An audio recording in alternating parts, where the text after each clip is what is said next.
আমার ভেতরটা যে তুমটে মুচড়ে শেষ হয়ে যাচ্ছে রে মা।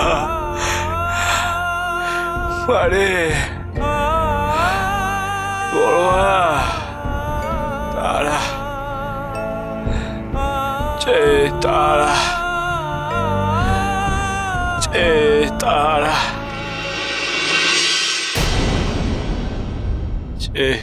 তারা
তোকে আমি সাবধান করেছিলাম বাবা, কিন্তু তুই জেদ দেখিয়ে আমার কোনো কথাই শুনলি না।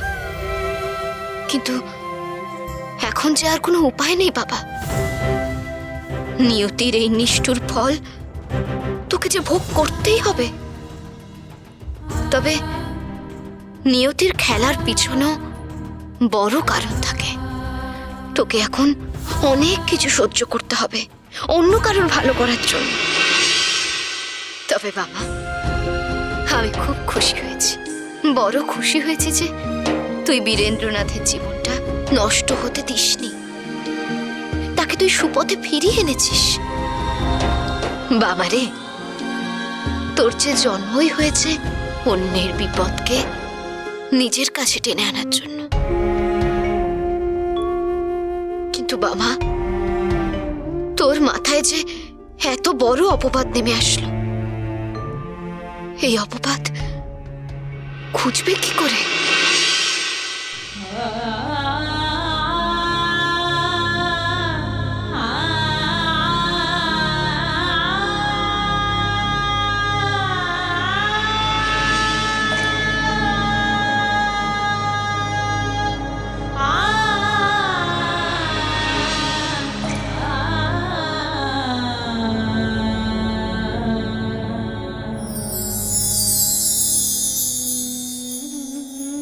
পরমা, পরমা গো,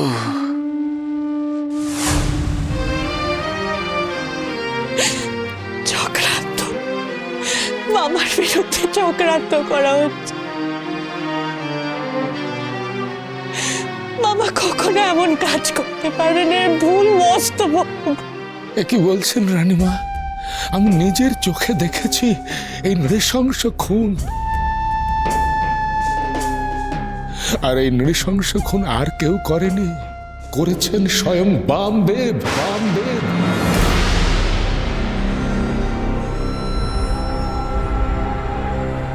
সেটাই তো বুঝতে পারছি না অগরেশ্বর ঠাকুর।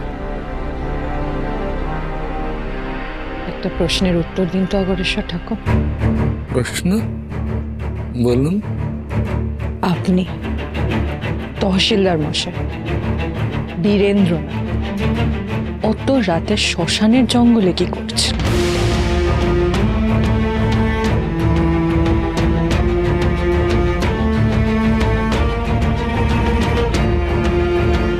ওখানে একটা নৃশংস ঘটনা ঘটবে, আপনার আগে থেকে জানতেন সেটা?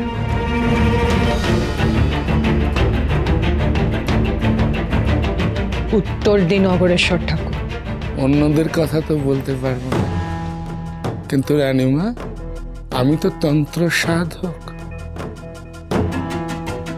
রাতের অন্ধকারে শ্মশানে মশানে ঘুরে বেড়ানোই তো আমার কাজ। তবে বীরেন্দ্রনাথ কেন রাতের অন্ধকারে জঙ্গলে গিয়েছিল তা বীরেন্দ্রনাথই বলতে পারে।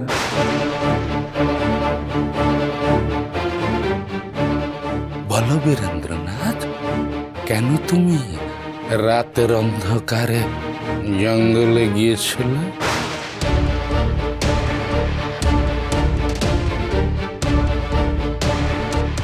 বীরেন, চুপ করে থাকিস না।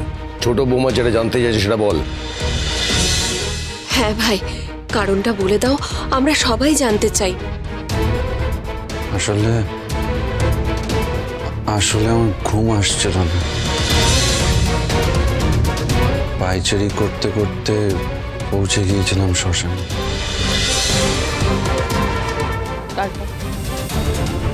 তারপর কি হয়েছে? জঙ্গলে ঘুরতে ঘুরতে আমি হঠাৎ কৃষ্ণগোপাল মশাই আর্তনাদ শুনতে পাই। আমিও তাই। এ নিশ্চয় পূর্ব পরিকল্পিত হত্যাকাণ্ড। রানীমা, আক্রোশের বশেই বামদেব এই হত্যাকাণ্ড ঘটিয়েছেন।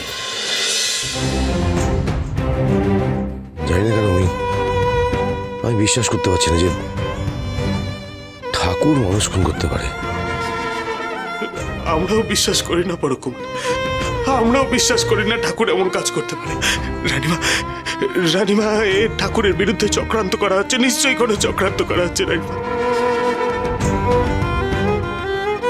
আমার বিশ্বাস সত্যিটা অন্য কিছু।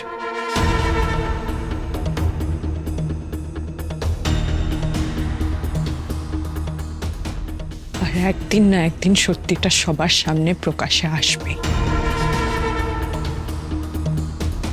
রানীমা, মাথার উপর মাতারা আছেন, তিনি ঠাকুরকে নিশ্চয়ই রক্ষা করবেন, নিশ্চয়ই রক্ষা করবেন। বড় কুমার, রানীমা, কোতোয়ালি থেকে দারোগাবাবু এসেছেন। দারোগা?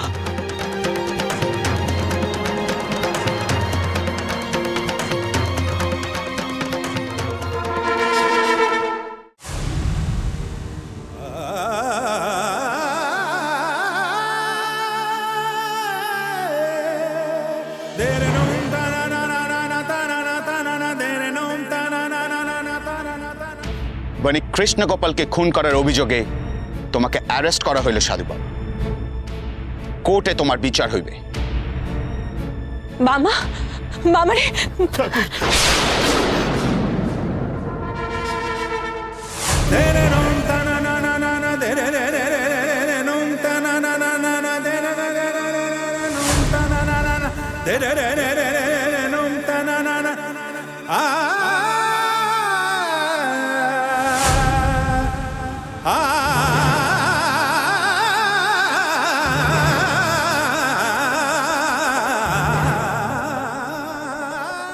ও বাবা ঠাকুর, তোমার এ কি দশা হলো গো?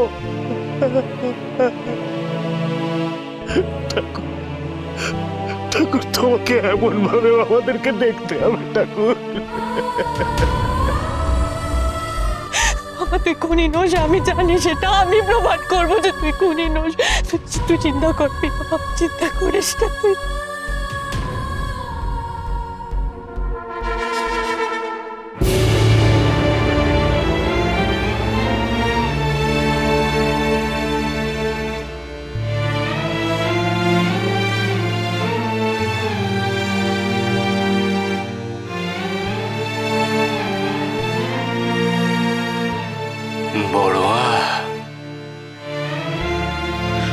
বড়োয়া গো, আমি চলি রে মা, আমি চলি রে।